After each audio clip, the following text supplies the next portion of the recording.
Salut YouTube, salut les amis. Vidéo du jour risque d'être très brouillon, mais alors il m'arrive des trucs de malade, mais de malade. Hyper positif et en même temps je suis très remué parce que là je vois bien que mes deux systèmes essayent de s'imbriquer, je sais pas quel terme utiliser. Donc je suis brassé énormément, mais je vois que ça progresse, c'est que avec ce qui m'est arrivé hier, normalement je devrais être en pétage de câble. Enfin, un de mes systèmes devrait être en pétage de câble, et c'est pas le cas. Donc je vais essayer de prendre du début, depuis cette vidéo où c'est pas que je me prends pour Jésus ou pour le Christ, pas du tout, mais je peux tellement le comprendre à travers ce que j'ai vécu. C'est, enfin, voilà, je suis sans mots un petit peu pour verbaliser ça, mais je me suis retrouvée sur la croix et de la même manière que ça nous est raconté, Jésus a hurlé: pourquoi, Père, tu m'abandonnes? Et je l'ai vécu, ça, dans moi, me sentir abandonné par Dieu, et tout un cheminement comme ça, au travers la torture et au travers mon vécu, et voilà. Et donc ça me tenait à cœur de faire cette vidéo, et il y a eu des répercussions de ouf. Je vois depuis quelques mois que j'essaie de remettre ma foi à Dieu, et qu'en même temps, bah, il y a l'autre système qui est pas tellement d'accord, dans moi, hein, je parle. Et, et donc c'était assez conflictuel, mais là je crois que ça y est, c'est fait. Enfin, les deux systèmes sont ok avec ça. Et je vais vraiment avoir du mal à parler, parce que je suis tellement touchée, tellement bouleversée, et en gratitude en même temps. Enfin, c'est tout mélangé dans moi. Donc cette vidéo, je suis très contente. J'avais peur au début parce que j'ai eu l'impression qu'elle était faite par mon introjecte père, la petite Sandrine, la petite peste du système programmé. Donc je me suis dit, oh là, qu'est-ce qu'ils me font là? Ils vont à la recherche d'un maître. Et puis j'ai vu que non, comme si ce système-là avait un peu évolué, et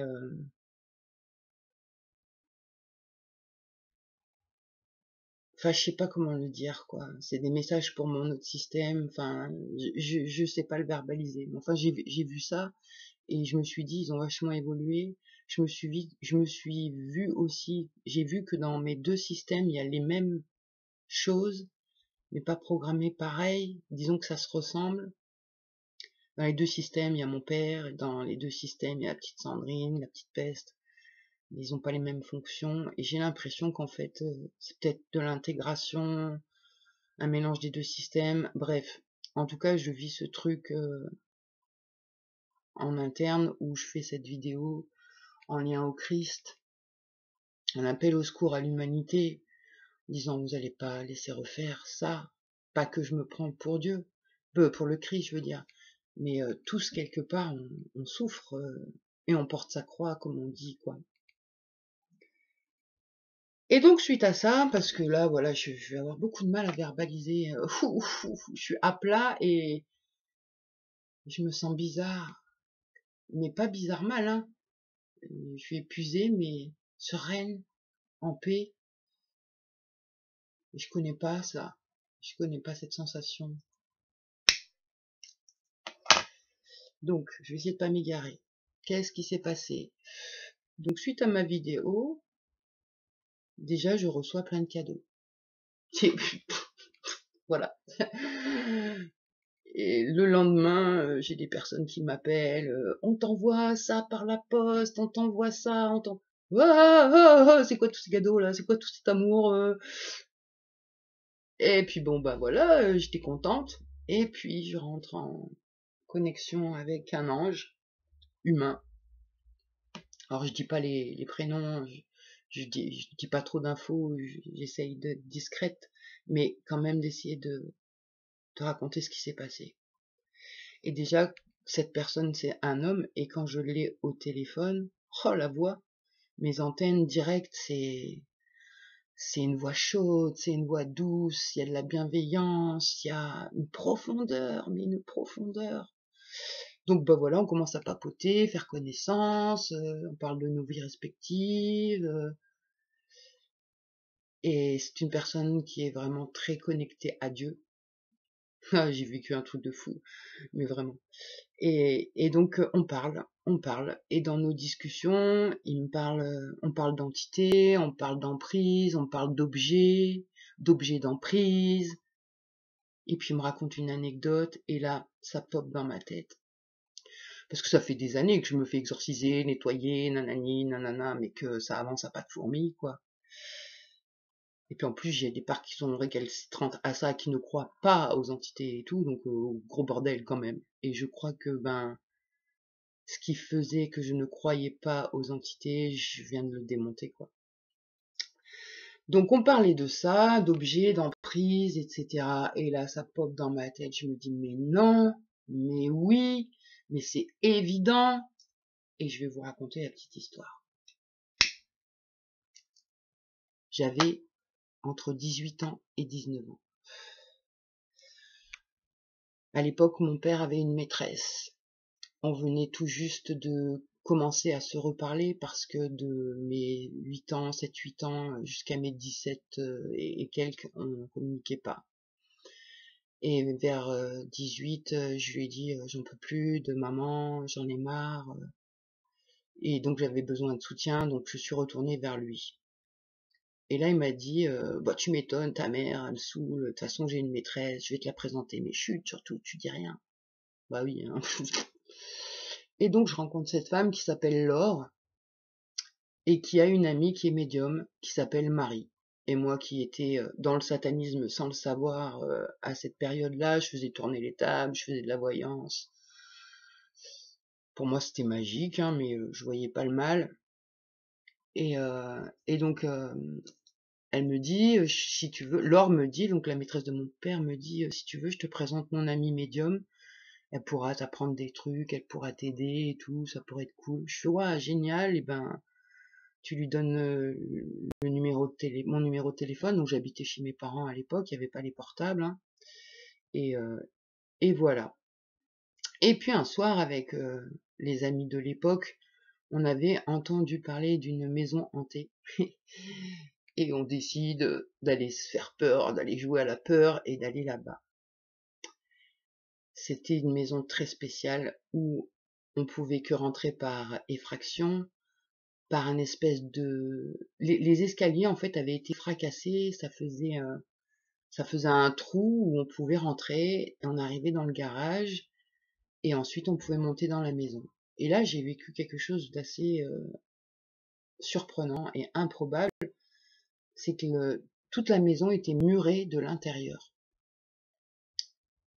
Donc la porte du garage était murée, la porte d'entrée était murée, les fenêtres étaient murées. Et dans cette maison, mais un bazar, que si 10 milliards de voleurs étaient venus, ça aurait pas pu être dans cet état. Au sol, il y avait 10-20 centimètres de papier, de cahiers, de cartes de voyance, de bazar. Au plafond, les plafonds étaient très hauts. Il y avait des traces de mains ensanglantées. Enfin, le truc, tu peux faire Halloween dedans, c'est le contexte parfait. Et donc moi j'avais une petite lampe de poche, avec les amis, on se sépare, on va visiter. Et moi je regarde au sol avec ma lampe de poche, et je vois des cartes de voyance écrites, je vois des cahiers, et je commence à feuilleter, il y a plein d'écritures. Le truc que je me rappelle d'avoir lu, c'est j'ai donné mon chien en sacrifice au dieu dragon. Et moi quand j'ai vu ça, j'étais refaite à l'époque. Donc je prends tout, je mets dans le sac à dos, les cartes, tout ce que je trouve qui me semble waouh, trop bien. Et à un moment, je suis dans une pièce et je vois comme des phares de voiture qui arrivent. Enfin, c'est mon interprétation du départ.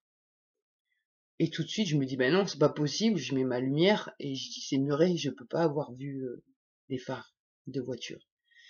Et là, la peur me prend, j'appelle les amis et je leur dis, faut qu'on se casse, faut qu'on se casse. Donc vite, on se casse.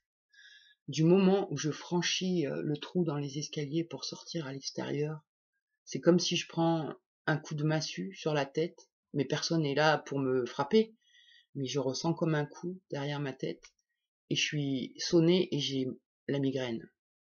Je rentre chez moi, il est tard, et, je me couche, je dors.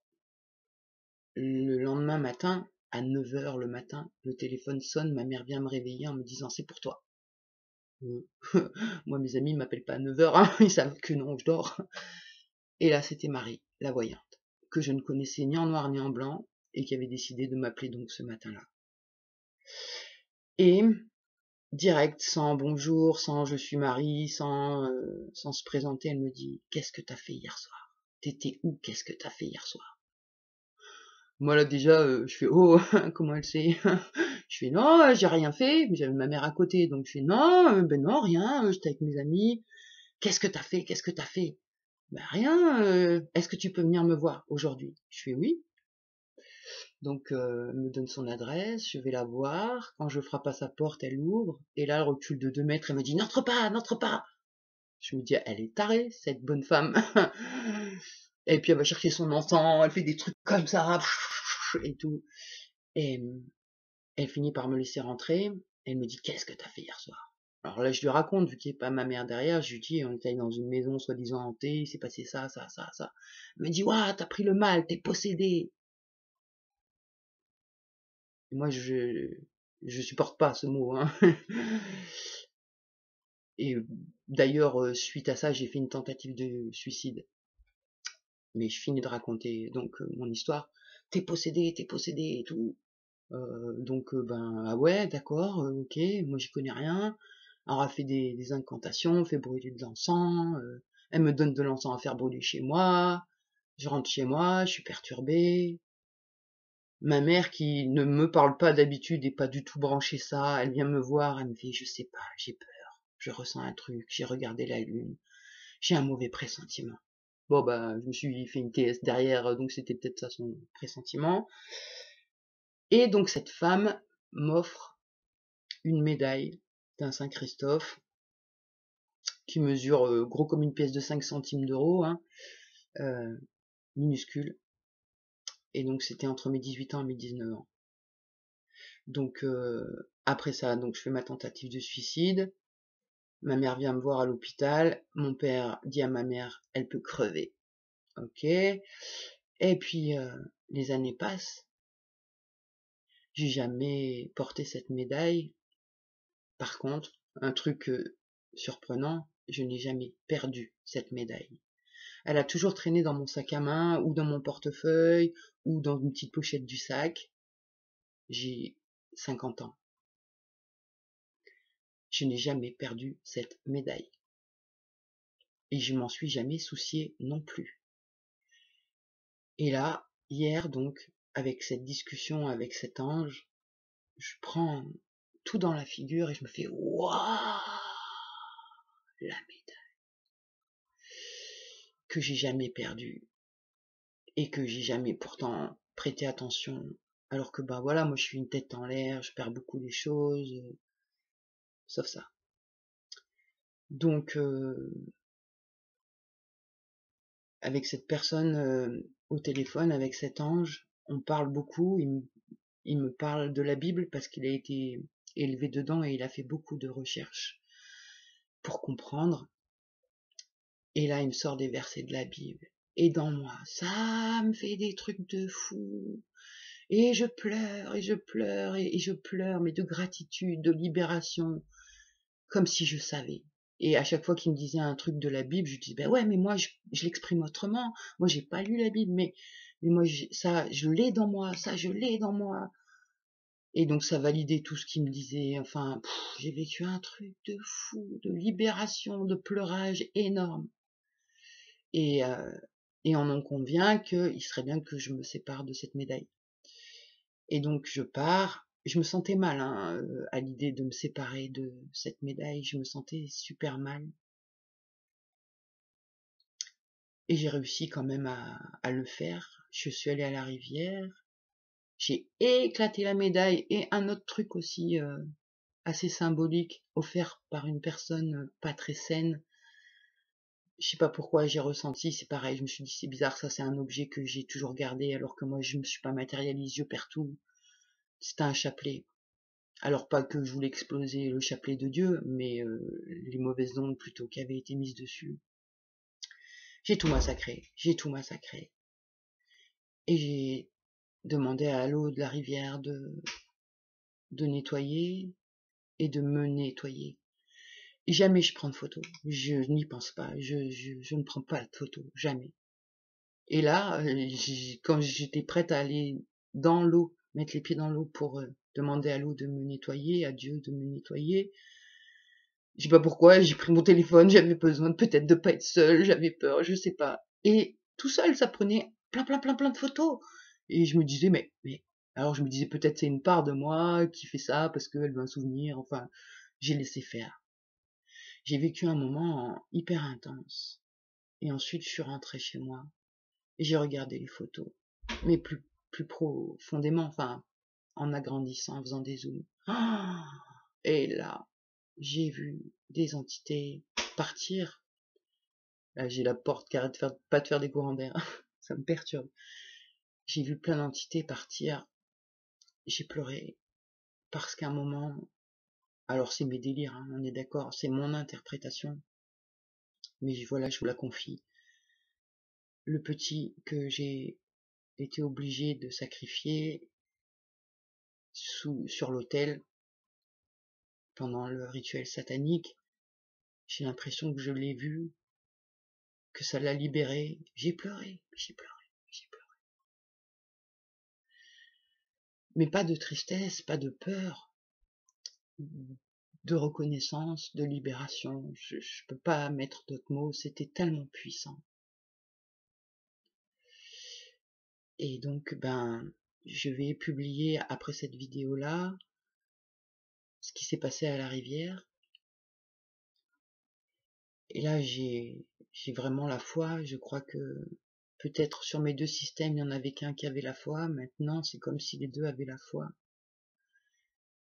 Et j'ai la sensation que je garde mes idées, que l'extérieur, c'est le reflet de l'intérieur. Et moi, je vois bien à l'intérieur comment ça évolue, comment ça bouge, comment ça guérit, comment ça collabore. Et j'ai vraiment la foi que là, les jours à venir, ça va être très fort et très intense. Et beau, la libération. Voilà, je voulais partager ça avec vous. Je me sens un peu étrange. Je peux pas raconter plus de choses. Et voilà, je vais vous partager les images et juste le message, c'est ouvrez les cœurs, remettez la foi à Dieu. Nous, petits humains, le seul pouvoir qu'on a, c'est remettre à Dieu. On peut rien contre le réseau pédocriminel. Mais par contre, Dieu, il peut. Il attend juste une chose, c'est qu'on lui donne notre amour et notre confiance. Sur ce, je vous souhaite une super belle journée et à bientôt pour de nouvelles aventures.